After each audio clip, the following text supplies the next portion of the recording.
Assalamualaikum warahmatullahi wabarakatuh. Berjumpa lagi bersama saya Odem dan selamat datang di channel saya Emir Odem. Kali ini sesuai judul kita akan membahas sebenarnya sih lebih cara kerja atau gimana sih kondisi Batam, para pekerja yang datang dari luar ke Batam khususnya gitu. Pas banget hari ini saya bersama Bang Steven, Akbar Steven. Beliau adalah salah satu mekanik apa teknisi gitu, teknisi di Ya, kurang lebih sama. Mekanik dengan teknisi itu kurang lebih sama. ya kayak maintenance gitu, sama juga ya. Sama. Maksudnya titelnya Tujuannya sama, semua sama. tapi dia bukan beda titel gitu, bukan ada yang lebih tinggi atau gimana. Untuk lebih tinggi sebenarnya dia lebih tepatnya kejabatan sebenarnya. Kejabatannya. Ada yang operator, misalnya operator kan. Yang paling bawah yang operator itu pekerjaannya langsung. Terus di atasnya sebagai pengatur lapangan disebut dengan leader. Ya biasa mungkin udah tahu lah. Tim-tim kerja pasti udah tahu yang namanya leader. Berarti ini abangnya posisinya berarti sekarang Sebenarnya saya pekerjanya. tapi di bagian teknisi gitu. Ya, Teknisi. Jadi teknisi di ini abang di perusahaan ya. Ya, Oke. Abang ini adalah perusahaan. perusahaan itu karyawan perusahaan di Batam. Nah, ini buku perusahaan di Batam di bagian teknisi. Boleh tahu dulu bang, abangnya asalnya dari mana? Asal dari Aceh. Aceh di tengah ya, Aceh Tenggara ya. Mungkin banyak yang nggak tahu di mana itu. Oh berarti daerah Gayo ya? Ya, kurang lebih daerah Gayo. Daerah Gayo, berarti dekat sama saya. Saya juga dari sana. Saya juga dari Aceh, tapi di Aceh tengahnya. Jadi beda kabupaten ya kita? Iya. Dua kabupaten lagi ya? Iya. Dua kabupaten. Jadi dua kabupaten lagi dengan jarak tempuh sekitar 10 jaman dari tempat saya ke tempat dia. Jadi Aceh itu sedikit kita berbicara dengan Aceh. Nah, karena banyak juga kita salah pahaman nanti kalau kami menjelaskan kami adalah orang Aceh, nanti ketika orang Aceh ngomong bahasa Aceh nih sama kami nggak paham. Jadi kami nyebutnya dari Aceh orang Gayo. Lebih tepatnya seperti itu. Kamu dari mana? Dari Aceh orang Gayo atau suku Gayo. Jadi di Aceh itu ada beragam suku juga. Seperti kami salah satunya suku Gayo. Jadi bahasanya beda lagi ya. Ya, Pak. cukup berbeda-beda karena karena keragaman suku di sana. Seperti saya orang Gayo dan dia juga orang Gayo, bahasanya kalau di sana masih jauh beda juga ya. Ya, ada perbedaan sedikit. Ada perbedaan. Oke, jadi kita berdua sama-sama dari Aceh, tapi saya sama Bang ini kan nanya di sini juga. Oke Bang, kembali ke pembahasan pertama. Kan ada teman-teman nanya nih.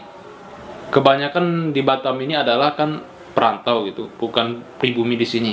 Karena mayoritas Batam ini adalah industri atau pariwisata, perhotelan dan yang lain gitu.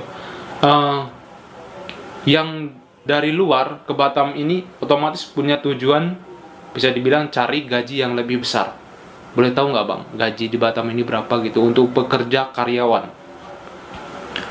Untuk pekerja karyawan sebenarnya sudah diatur oleh Dipnaker ya. Minimalnya tuh upah kerjanya kalau untuk perusahaan 4.100.000-an kalau di tahun sekarang ya. Kalau 2020 ya 4 juta 100 sekitar ribuan. 4,1 Ya, juta 4,1 gitu. Itu untuk tingkat karyawan. Itu untuk upah di kotanya sendiri, upah minimum kota. UMK kalau biasa di Batam UMK ya. Iya. Oke. Untuk upah sedemikian itu ada kelas-kelasnya nggak gitu? Seperti contohnya nih, abang di perusahaan nih. Di perusahaan boleh tahu abang di bidang apa perusahaannya? Perusahaan produksinya gitu apa? Produksinya paper ya sebenarnya. Oh, paper ya. Jadi banyak jenis-jenisnya juga, mulai dari bikin nama, motong dan model-modelnya, terus varnish juga kan. Tergantung permintaan pelanggannya juga. Berarti produk sejenis box tempat-tempat gitu, wadah-wadah gitu ya. Oke. Nah, kembali yang pertanyaan saya tadi bang, untuk tingkat gaji tersebut di Batam ini sendiri apakah sama rata semua atau ada kelas-kelas tertentu? Sebenarnya ada kelas-kelas tertentu. Perusahaan ada 3 kelas atau 4 kelas ya. Tapi tergantung perusahaannya. Ada yang kelas atas, kelas menengah, dan kelas standarnya di bawah menengah, kurang lebih yang paling bawah. Yang untuk rata-rata perusahaan sekarang ini memakai UMK yang 41 ya. Itu minimumnya. Ada juga yang lebih, ada yang 4,5, ada yang 47, tergantung perusahaan. Oke. Berarti lebih tepatnya seperti ini. Yang 47 itu kira-kira yang atau mengikuti kerasnya pekerjaan tersebut, atau memang level perusahaannya yang tinggi atau besar seperti Galangan. Karena kita pernah dengar Galangan ini adalah produksi kapal, jadi UMK-nya mereka lebih tinggi. Ya, mungkin lebih sedikit. Kelas 1 ya gitu. Ya, lebih tinggi. Karena ya, jam kerjanya juga 12 jam ya. Ya, ada normalnya rata-rata 8 jam ya. Normal 8 Ya, jam. lebih dari 8 jam itu termasuk overtime atau disebut dengan lembur. Oke. Lembur, kayak gitu. Oke. Kita mundur dulu nih Bang. Abang masuk di perusahaan tersebut melalui rekrutmen atau orang dalam? Gitu. Karena di Batam banyak ya. Karena di Batam perlu kita tahu, untuk teman-teman yang merantau dari luar ke Batam ini, saya saranin lebih baik mengikuti rekrutmen dari dinas setempat ya. Biasanya untuk di tempat daerah kita masing-masing pasti ada. Nanti kalau kira-kira kurang paham, sering pantau atau sering tanya-tanya aja ke bagian dinaskernya, ada nggak untuk job keluar atau ada nggak untuk job ke Batam gitu. Biasanya untuk anak-anak di sini semua dari daerahnya tersebut ya. Jadi difasilitasi seperti tempat tinggal, asrama, atau di Batam sering disebut dom, atau juga difasilitasi seperti transport dari tempat tinggal ke tempat pekerjaan gitu. Dan itu pulang dan perginya karyawan tersebut ditanggung. Diantar, ditanggung gitu masnya. Daripada teman-teman ke Batam merantau sendiri, cari kerja sendiri, itu bukan hanya makan waktu, bukan hanya makan biaya ya. Bahkan kita seperti terperangkap gitu. Kenapa saya bilang seperti terperangkap? Karena Batam ini adalah pulau. Jadi di mana pulau ini ketika kita sampai di sini, kita misalnya nggak betah nih, kita mau pulang, kita harus punya uang minimal 1 juta baru bisa keluar dari Batam. Kenapa? Keluar dari Batam minimalnya kita naik kapal, pesawat. Makanya saya bilang minimal kita harus punya uang 1 juta. Makanya saya saranin untuk perantau yang dari luar, kalau belum ada channel, kalau kira-kira maaf cakap nggak ada orang dalam yang bisa menjaminkan kita untuk masuk, ya saya pikir lebih baik janganlah. Harus mempunyai wawasan lebih sedikit ataupun skill aja sekarang kayaknya kurang dipakai juga di sini ya. Banyak kok yang skill punya sertifikat, punya ini, tapi masih kalah gitu dengan orang yang punya. Makanya sebenarnya, kalau kuliah tuh jurusan orang dalam aja. Nggak apa ya, tergantung sih sebenarnya kan. Tergantung kebutuhan ya. Kadang dalam perusahaan itu sudah ditentukan orang-orangnya, dan jangka kerjanya sudah ditentukan atau disebut dengan kontrak. Selama karyawannya masih cukup ataupun tidak membutuhkan karyawan lebih, kebanyakan perusahaan tidak akan membuka lowongan kerja. Nah, di saat membuka lowongan kerja ini, tentunya perusahaan membutuhkan karyawan. Kebanyakan pembutuhan karyawan ini tidak banyak, ada 5, 2, ataupun 3 orang. Tapi yang direkrut puluhan. Sebenarnya bukan direkrut puluhan ya, pelamarnya puluhan. Pelamarannya. Gitu. Nah, jadi perusahaannya butuh 5 orang, tapi pelamar ataupun yang mencantumkan lamaran itu puluhan, ratusan orang, bro, gitu. Iya. Oke, itu. Ini kembali ke pribadi abang sendiri. Abang berarti abang masuknya gimana? Rekrutmen atau lamar dari nol sampai mengikuti tes by step gitu, atau ada yang masukin?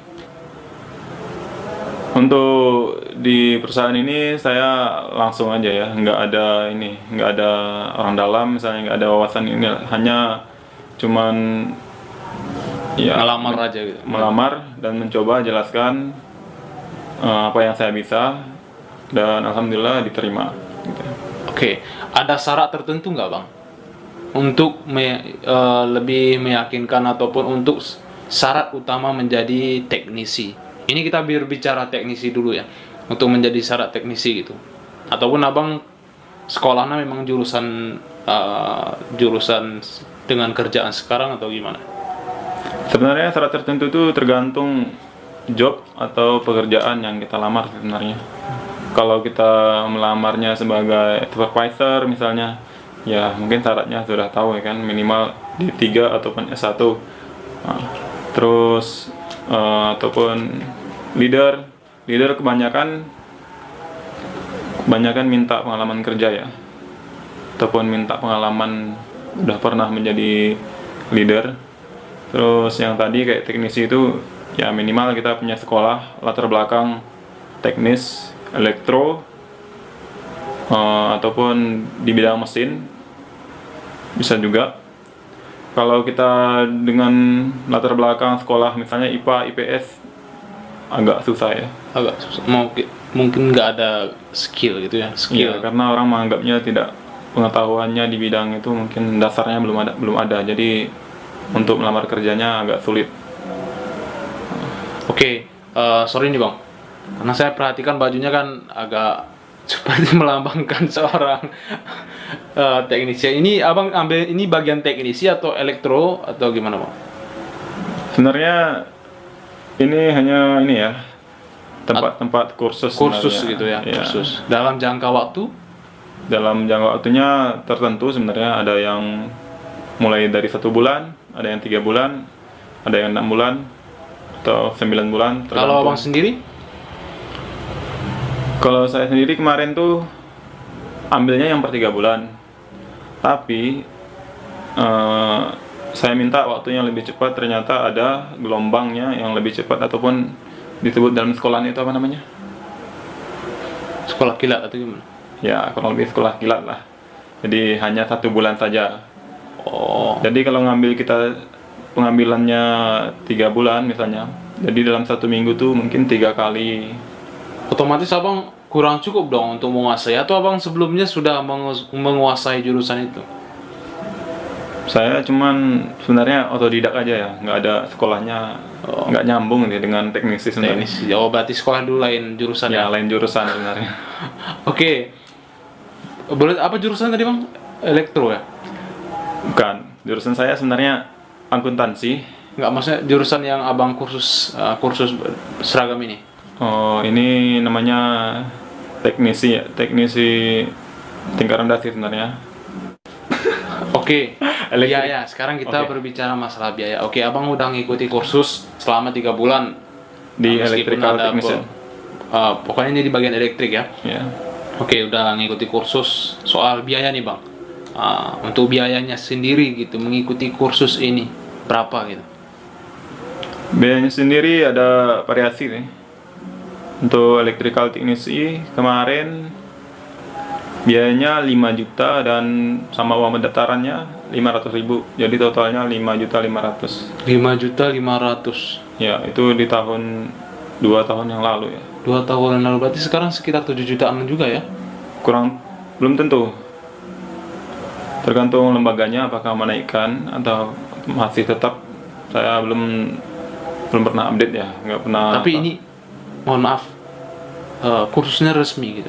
Resmi. Oh, resmi. Kita memang ada bekalan sertifikat gitu? Ya, dikasih sertifikat. Oke. Tapi kalau kita memang dasarnya ini, biasanya nilai kita nggak terlalu tinggi ya dibuatnya, karena ya dianggap masih tahap pemula gitu. Oke, pokoknya ini bisa dibilang pemula, dibilang elektrik Iya. lah, memang benar. Oke. Kembali ke pekerjaan tadi bang. Oke, itu adalah syarat-syarat utama, dan kemudian abang latar belakang abang bilang seperti abang sebut tadi teknisi. Teknisi ini teknisi di bidang apa ini? Otomotif sebenarnya. Otomotif. Pernah bekerja? Pernah belajar Oh, otodidak. berarti udah berpengalaman di bidang tersebut juga ya? Dibilang berpengalaman enggak, cuman saya lebih tepatnya ke belajar sebenarnya sih. Belajar secara tanpa sekolah atau dibilang otodidak ya. Kita langsung terjun ke lapangan itu tanpa tahu apa-apa. Awal-awalnya saya bisa dibilang muter baut atau mur ya. Oke. Meskipun abang bilang otodidak, otomatis abang kan jangka waktu memang kalau memang bekerjanya lama, jangka waktu setahun atau 2 tahun, otomatis abang udah profesional dong. Meskipun bukan jurusannya itu, tapi kalau udah kerja 1 tahun 2 tahun, otomatis udah profesional loh. Minimalnya abang punya pengalaman kerja. Iya, pengalamannya. Punya pengalaman kerja. Berarti salah satu dukungan abang atau dorongan abang diterima di tempat yang sekarang. Menurut abang perlu nggak pengalaman itu? Atau abang ada cantumin? Sebenarnya perlu sih untuk referensi orang supaya memilih kita untuk lolos sebenarnya. Makanya kita mencantumin lamaran kerja ya. Pengalaman kerjanya. Kenapa saya menanyakan ini karena ada teman saya ini dia bisa di bagian teknisi gitu. Dia bisa bongkar teknisi di bagian mesin ya, mobil. Dia bisa mobil diesel juga bisa. Karena seperti abang nih bilang tadi, dia hanya otodidak. Jurusannya bukan itu, tetapi karena dia ingin bekerja dari nol, diajarin. Ketika dia 2 tahun lebih, otomatis dia udah tahu, minimalnya udah tahu bongkar mesin dong. Jadi pas dia ngelamar pekerjaan, dia ditolak dengan alasan karena tidak memiliki sertifikat atau pengalaman.